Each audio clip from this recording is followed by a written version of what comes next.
Assalamualaikum warahmatullahi wabarakatuh. Selamat malam.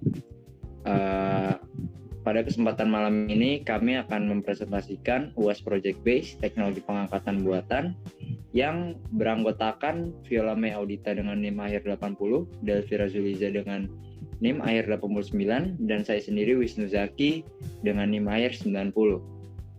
Selanjutnya. Yang pertama adalah pendahuluan. Dalam industri perminyakan, pengangkatan buatan atau artificial lift merupakan teknologi yang digunakan untuk meningkatkan produksi minyak pada sumur yang mengalami penurunan tekanan.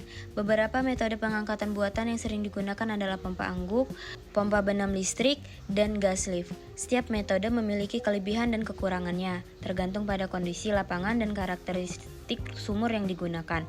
Pompa angguk adalah salah satu metode pengangkatan buatan yang banyak digunakan pada sumur-sumur dangkal dengan sedikit atau tanpa gas yang terproduksi. Metode ini efektif untuk menghindari fenomena water conning dan cocok untuk sumur dengan laju produksi yang kecil. Dalam perencanaan pemasangan metode ini, penting untuk mempertimbangkan kondisi sumur dan reservoir secara menyeluruh agar pengangkatan dapat berjalan dengan efisien. Berikut adalah soal yang digunakan untuk project base teknologi pengangkatan buatan. Ini adalah data yang kami masukkan ke dalam Excel untuk menghitung perhitungan.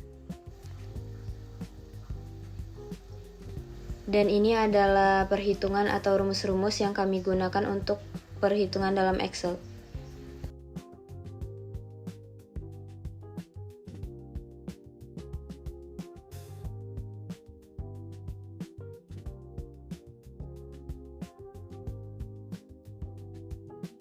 Selanjutnya ada analisis data sumur Melisa 1 dan kondisi existing socket pump atau SRP pada kedalaman total sumur 180 meter dan kedalaman perforasi 168,8 sampai 171,5 meter ini menunjukkan zona produktif sumur. Lokasi perforasi yang dalam mempengaruhi penentuan jenis pompa dan kedalaman instalasi. Kedalaman pompa SRP terpasang 49,48 meter atau sekitar 162 feet. Pompa terpasang jauh di atas zona perforasi. Ini bisa menjadi alasan utama laju produksi yang rendah karena fluida harus bergerak jauh ke atas sebelum mencapai pompa, menyebabkan kehilangan tekanan. Idealnya, pompa diletakkan sedekat mungkin dengan fluid level dinamis atau di atas perforasi untuk efisiensi maksimal. Dengan diameter casing 7 inch dan diameter tubing sekitar 2,875 inch, menunjukkan bahwa ukuran casing dan tubing penting untuk menentukan ukuran pompa yang dapat dipasang. Tubing dengan ukuran 2,875 inci ini relatif kecil yang dapat membatasi pilihan pompa dan dapat menyebabkan gesekan aliran yang tinggi. Panjang tubing 49,48 meter atau sekitar 162 feet sesuai dengan kedalaman pompa yang terpasang. Static fluid level 21 meter dan dynamic fluid level itu berada di angka 32,42 meter. Terdapat adanya perbedaan antara static dan dynamic fluid level sekitar 11,42 meter, menunjukkan drawdown yang terjadi pada saat sumur berproduksi. Dynamic fluid level yang relatif dangkal dibandingkan total kedalaman sumur menandakan bahwa sumur memiliki energi alami yang rendah ataupun sumur memiliki kemampuan untuk mengalirkan fluida ke pompa kurang optimal. Bisa karena tingginya viskositas fluida atau formasi yang ketat. Sebanyak 245 barrel per day. Ini adalah laju produksi saat dengan sistem SRP dengan water cut 99%. Dilihat dengan adanya water cut yang tinggi menunjukkan bahwa sumur ini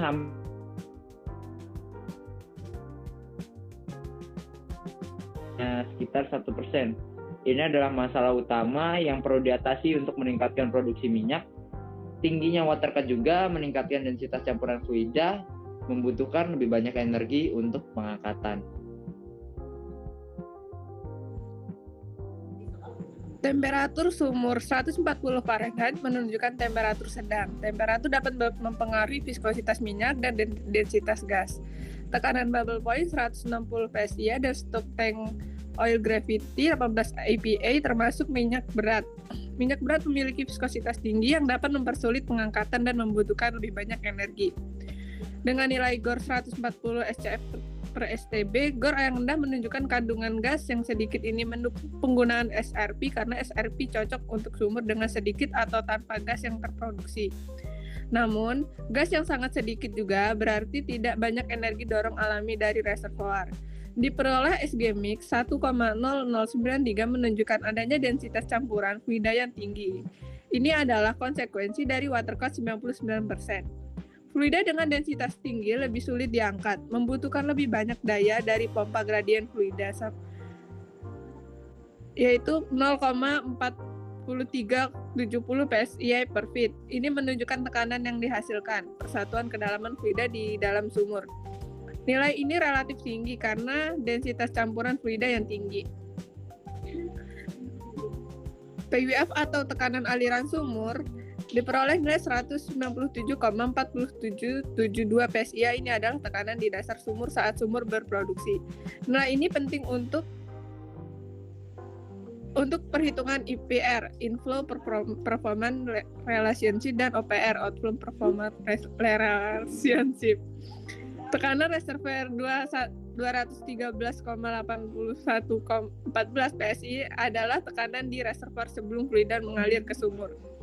Perbedaan yang kecil antara PR dan PWF sekitar 16,37 PSI menunjukkan bahwa ada sedikit drawdown dari reservoir ke sumur, atau reservoir memiliki tekanan yang rendah. Ini menandakan reservoir yang sudah matang atau kemampuan air, reservoir yang terbatas. Dengan nilai Qmax 22,17063 BBL per day, ini adalah laju aliran maksimum sumur berdasarkan IPR.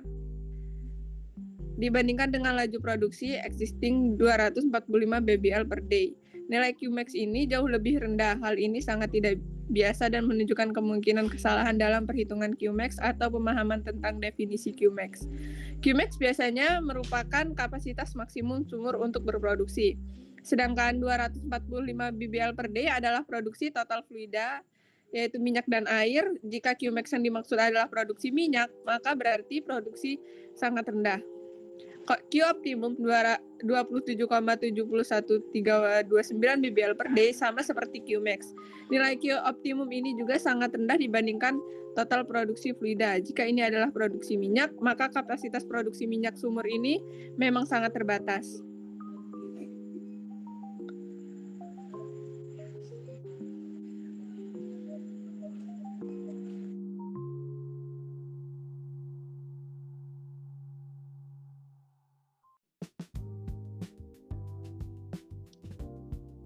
Selanjutnya, PD produksi dispenser 719,4261 BBL per day ini adalah volume fluida yang dapat dipindahkan oleh pompa per hari berdasarkan perhitungan pompa. Nilai ini jauh lebih tinggi daripada laju produksi aktual, yaitu 245 BBL per day. Hal ini bisa disebabkan oleh beberapa faktor. Yang pertama ada kedalaman pompa yang dangkal, yang kedua ada gas interference, yang ketiga ada kondisi sumur, yang keempat ada performa pompa yang menurun, yang kelima ada water coning. PPRL atau Pack Polish Road Load yaitu memperoleh nilai 1.374,36,768 lbs adanya beberapa maksimum pada polish rod. Nilai ini harus dibandingkan dengan rating polish rod 5.600 lb. Jika PPRL jauh melebihi rating polish rod, maka ada resiko kerusakan pada sistem pompa anggu. MPRL atau minimum polish rod loop diperoleh nilai minus 1.287,8082 lbs adanya beban minimum pada polish rod. Nilai negatif menunjukkan adanya kompresi atau efek sagging pada langkah ke bawah. Nilai ini juga harus dianalisis bersama dengan maksimum PT atau peak torque yang menunjukkan adanya torsi maksimum yang dialami oleh pompa. Nilai ini harus dibandingkan dengan rating peak torque dengan unit 25.000 LD. Selanjutnya ada CBA, counterbalance effect 230,06557 lbs merupakan beban yang diimbangi oleh counterweight pada unit pompa angguk. Nilai ini penting untuk menyeimbangkan beban dinamis dan mengurangi konsumsi daya listrik. Ada beberapa teknis dalam sistem pengangkatan buatan SRP saat ini yang tidak beroperasi secara optimal dan memiliki beberapa masalah serius yang perlu diatasi untuk meningkatkan laju produksi. Yang pertama ada kedalaman pompa SRP yang tidak optimal. Yang kedua ada water cut yang sangat tinggi. Yang ketiga ada beban berlebih pada polish rod. Yang keempat ada disparansi antara laju produksi aktual dan potensi pompa. Yang kelima ada produksi minyak yang sangat rendah. Usulan metode pengangkatan buatan yang lebih optimal adalah Electrical Submersible Pump atau ESP. Mengingat water cut yang sangat tinggi, 99% dan minyak yang relatif berat, serta potensi masalah beban berlebih pada SRP, Electric Submersible Pump atau ESP menjadi pilihan yang sangat menjanjikan untuk meningkatkan laju produksi total dan berpotensi meningkatkan produksi minyak jika masalah air dapat dikelola. Adapun keuntungan ESP di sini dibandingkan dengan SRP dalam kasus ini, yang pertama ada kapasitas laju aliran tinggi, yang kedua ada pemasangan di kedalaman yang lebih optimal, yang ketiga efisiensi untuk fluida berat dan viskositas tinggi, yang keempat ada desain kompak, yang kelima ada mengurangi masalah permukaan, yang keenam ada fleksibilitas dalam desain, yang ketujuh ada peningkatan drawdown, yang ke-8 ada peningkatan efisiensi energi, yang ke-9 ada umur peralatan lebih panjang, dan keuntungan yang ke-10 ada operasi otomatis.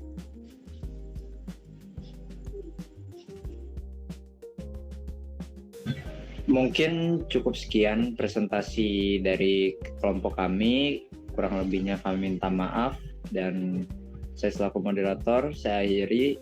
Wassalamualaikum warahmatullahi wabarakatuh dan selamat malam.